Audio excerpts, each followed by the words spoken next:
स्वागत है आपका विशेष कार्यक्रम आज़ादी के अमृत महोत्सव के अंतर्गत हथकरघा दिवस पर हमारा ये विशेष कार्यक्रम में। जी हाँ, आज़ादी का अमृत महोत्सव हमारा पूरा भारत देश मना रहा है और आज़ादी के लिए हमारे कई स्वतंत्रता संग्राम सेनानियों ने अपने प्राण न्यौछावर किए थे, अपना सब कुछ बलिदान कर दिया था। उसी में एक सबसे महत्वपूर्ण बात रही हथकरघा का। हाँ जी, चरखा भी एक ऐसा महत्वपूर्ण हमारे सामने एक प्रतीक था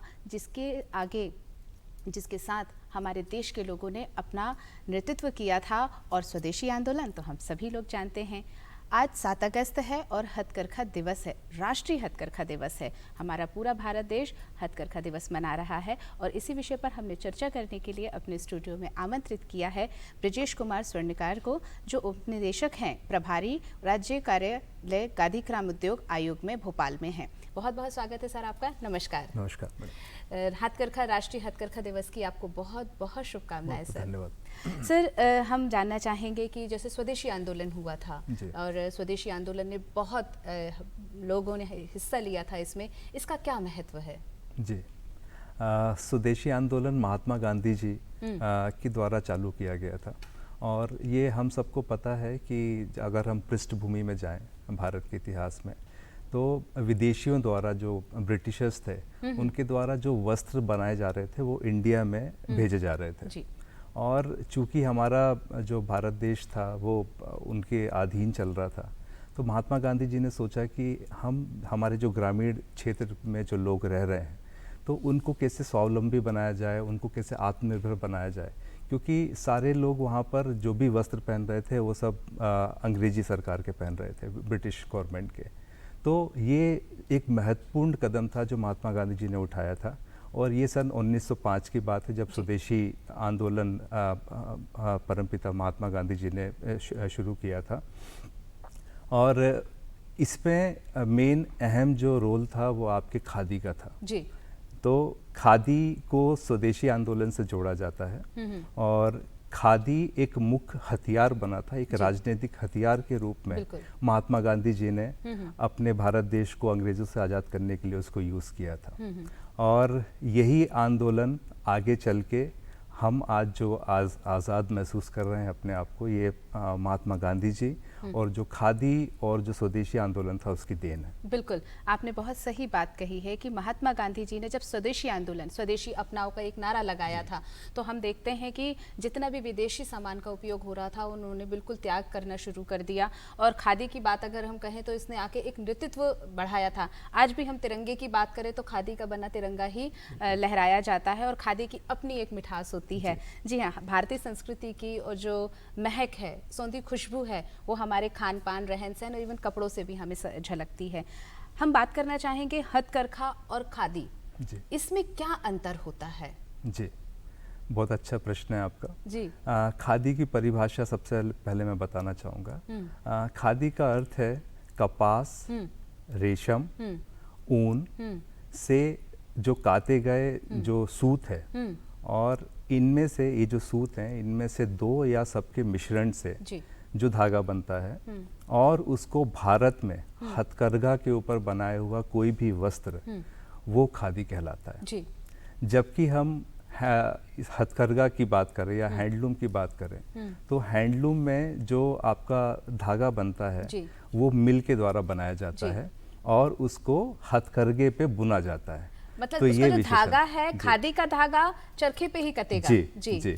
और हैंडलूम का धागा मशीन में काटा जा सकता है। मशीन पे ही काटते हैं जनरली और उसको फिर आप हथकरघे पे जो बुनकर हैं उनके द्वारा बुना जाता है। तो ये विशेष अंतर है बिल्कुल हथकरघा, हैंडलूम और खादी जी। तो फिर खादी के जो कपड़े हैं और हथकरघे के जो कपड़े हैं तो इसमें भी अंतर आता होगा? बिल्कुल।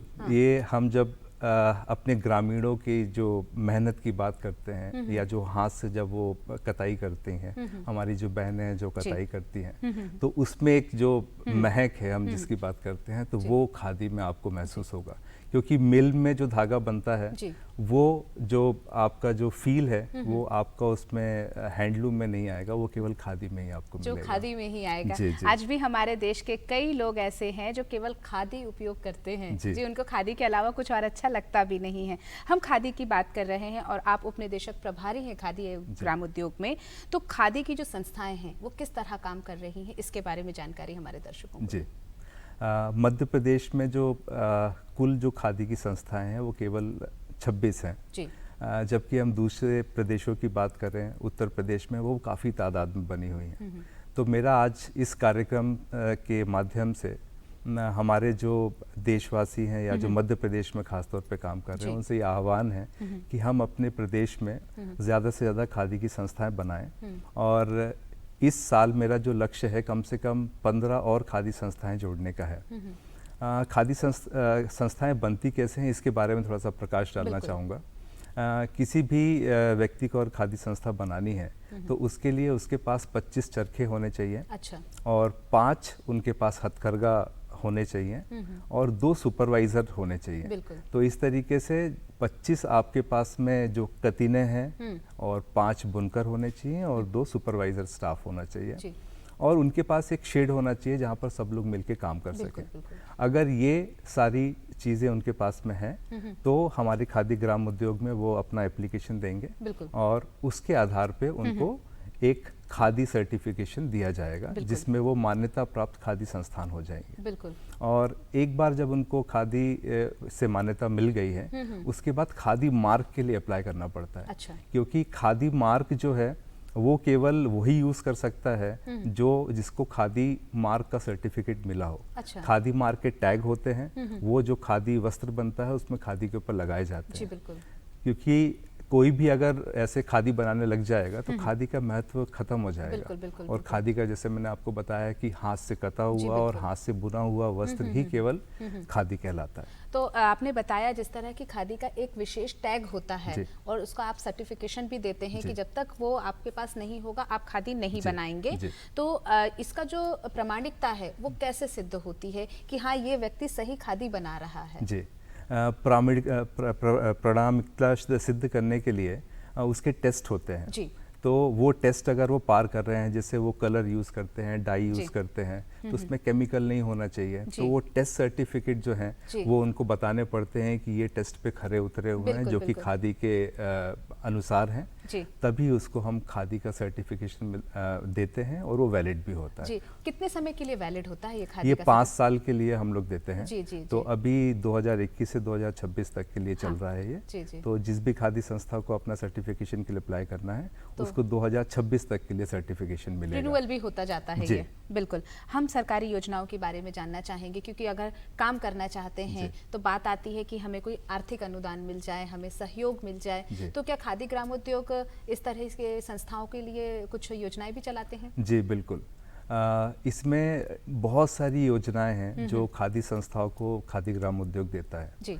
जैसे पहली हम योजना की बात कर रहे हैं, इसमें मार्केटिंग डेवलपमेंट असिस्टेंस बोलते हैं, जिसको हम लोग विपणन सहायता योजना बोलते हैं। और उसमें जो खादी संस्थाएं अपना उत्पाद बनाती हैं जी। और उसका उत्पाद का 30% जी। जो पैसा है वो खादी ग्राम उद्योग सीधे उनको लाभ पहुंचाता है। साथ ही साथ में अगर उनको बैंक से ऋण की आवश्यकता है तो एक इंटरेस्ट सब्सिडी एलिजिबिलिटी सर्टिफिकेट होता है। तो वो खादी संस्थानों को हमारा जो आयोग है वो उनको जारी करता है और उसके आधार पे वो बैंकों से केवल 4% सालाना ब्याज की दर पे ऋण ले सकते हैं। बाकी अगर जो पैसा जो ऋण बचता है, सपोज करें कि बैंक का रेट ऑफ इंटरेस्ट 13% है, बिल्कुल। वो खादी ग्राम उद्योग वहन करता है। बिल्कुल।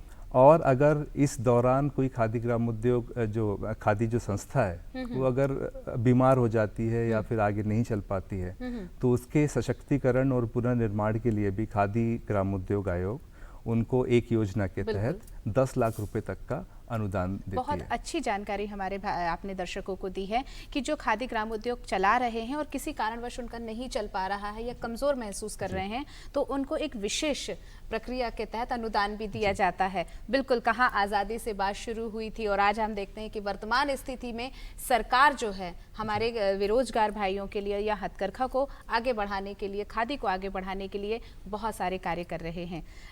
ब्रिजेश जी, हम आपसे भी आगे चर्चा जारी रखेंगे, लेकिन कार्यक्रम में लेते हैं अभी एक छोटा सा अंतराल। बस अभी उपस्थित हुए।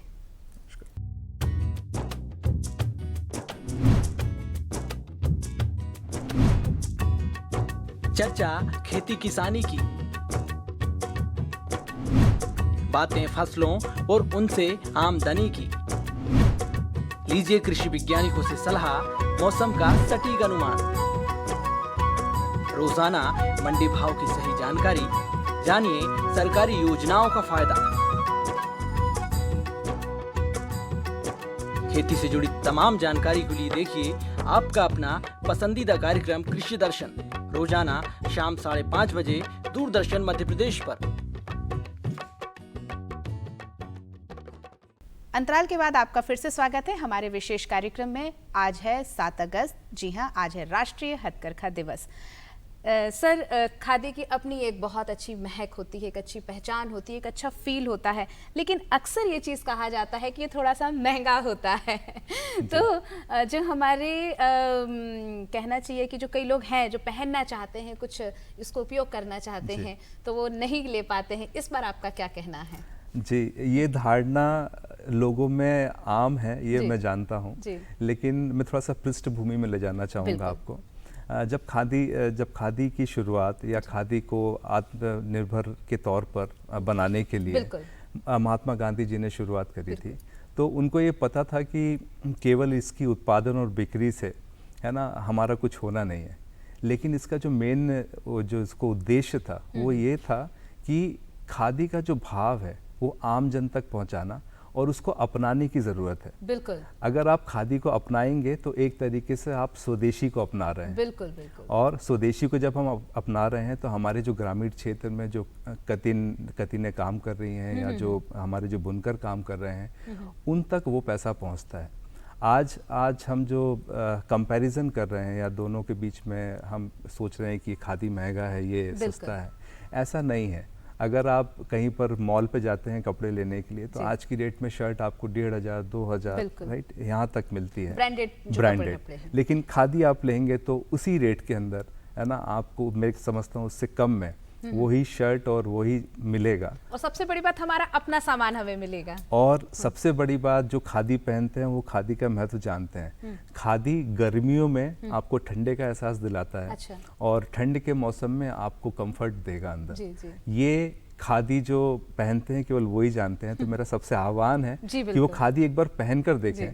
मैं विश्वास दिलाता हूँ आपको कि जीवन में कभी और कोई कपड़ा पहनने की आपकी इच्छा नहीं होगी। हम बात करना चाहेंगे हमारे महात्मा गांधी जी की बात करना चाहेंगे, आत्मनिर्भर भारत की जो बात कह रहे हैं। आज हमारे इतनी सरकारी योजनाएं चल रही हैं, बहुत बड़े बड़े मिशन चल रहे हैं, आंदोलन चल रहे हैं, लेकिन उस समय महात्मा गांधी ने एक आत्मनिर्भर भारत की कल्पना की थी जिसपे उन्होंने खुद चरखे पे अपना सूत काटते थे और फिर अब कपड़े का निर्माण करते थे। तो आगे भी ये परंपरा चलेगी, ये प्रक्रिया चलेगी, हम बिल्कुल इस तरह से सोचते हैं। हम अगर बात करते हैं प्रधानमंत्री रोजगार सृजन योजना की, अगर हम बात करें तो इसके बारे में थोड़ा सा हमारे दर्शकों को बताइए। जी, प्रधानमंत्री रोजगार सृजन कार्यक्रम ये वर्ष 2008 में 15 अगस्त को प्रधानमंत्री जी के द्वारा लाल किले से बताया गया था और इसका घोषणा की गई थी। इसके पहले भी योजना चल रही थी, लेकिन रूरल एम्प्लॉयमेंट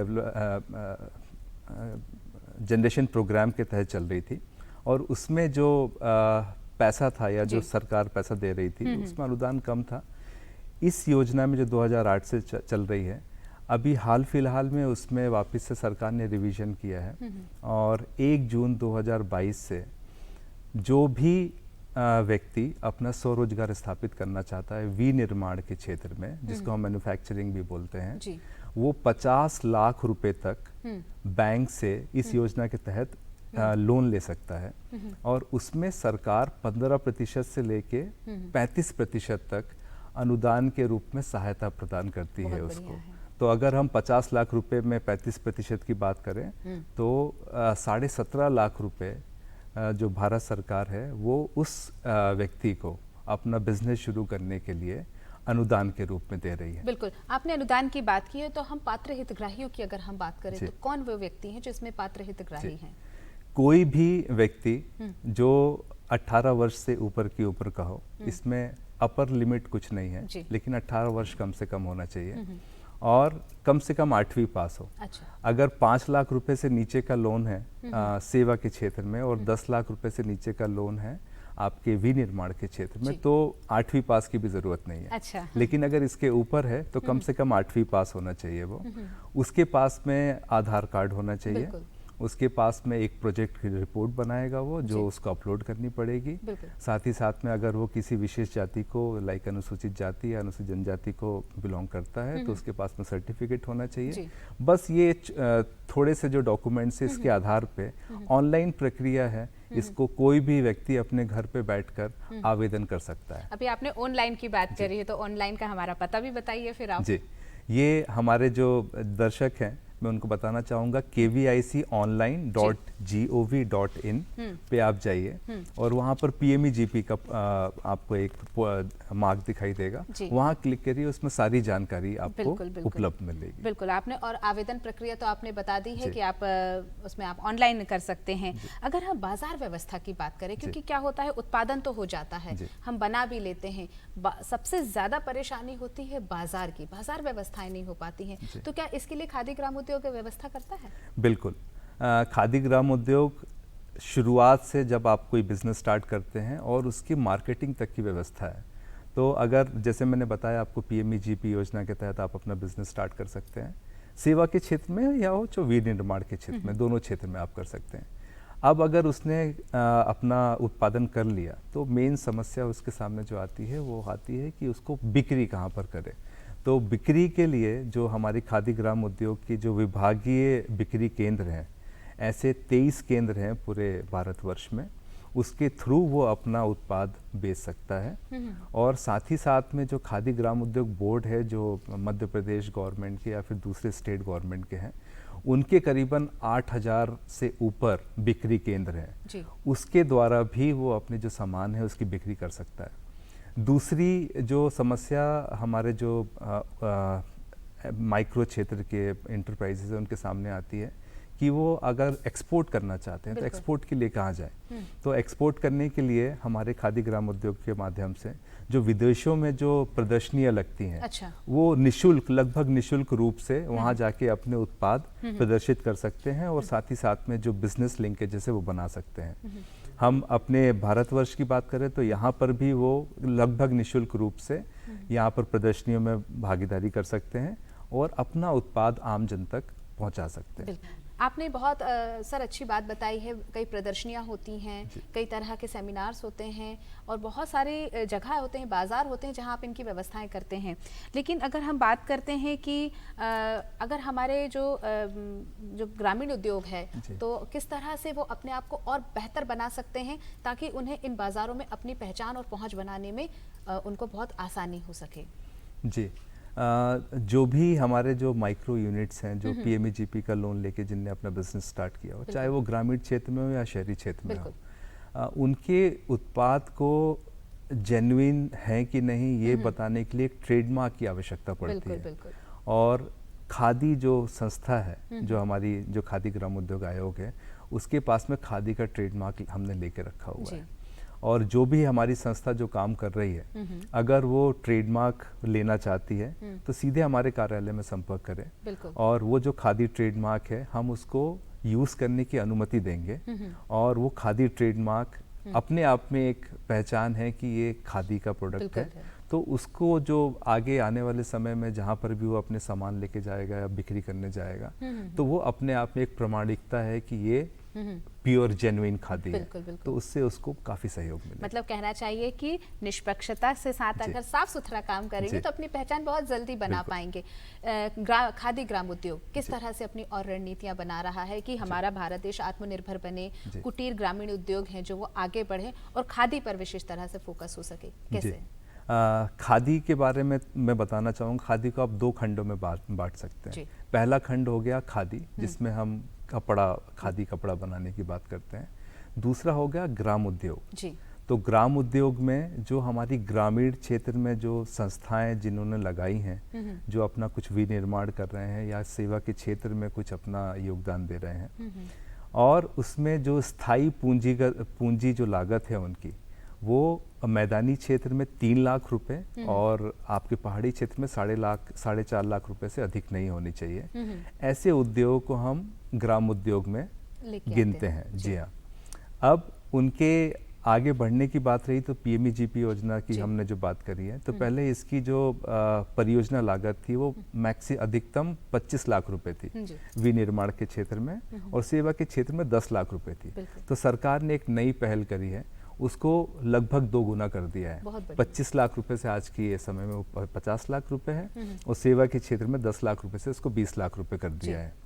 और आने वाले समय में अभी हमारे नव नियुक्त चेयरमैन साहब, जिनका जो मनोज कुमार जी हैं, और हमारी जो मुख्य कार्यकारी अधिकारी हैं श्रीमती प्रीता वर्मा आईपीएस, उनके नेतृत्व में और उनके जो मार्गदर्शन में है, हम लोग निरंतर प्रयास कर रहे हैं, और जिससे कि हमारी जो खादी संस्थाएं हैं और जो हमारे पीएमईजीपी के यूनिट्स हैं वो और बेहतर बन सकें।